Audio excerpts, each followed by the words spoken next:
I am the Tofu Golem. Please enjoy the video. You begin by checking prerequisites. An Apple ID signed into iCloud and device backups enabled. Open Settings, tap your name, then iCloud and enable Contacts, Messages, FaceTime, and Find My iPhone. Once done, change defaults. Make iCloud the account for contacts and iCloud Drive for files. You do this so your identity and recovery options use iCloud rather than a phone number. Make sure two-factor auth is active. It secures verification when you later remove number-based sign-in.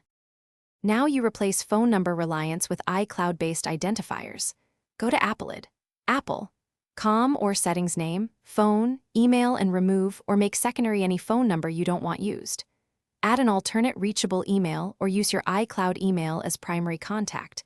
Confirm the verification link sent there.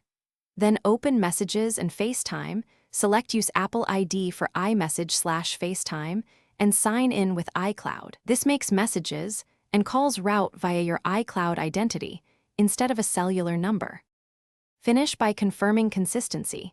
Every device must use the same Apple ID with iCloud contacts, messages, and FaceTime enabled. Sign out and sign back in on devices to force propagation. Reboot afterwards. Test by sending and receiving iMessage and FaceTime using your iCloud email.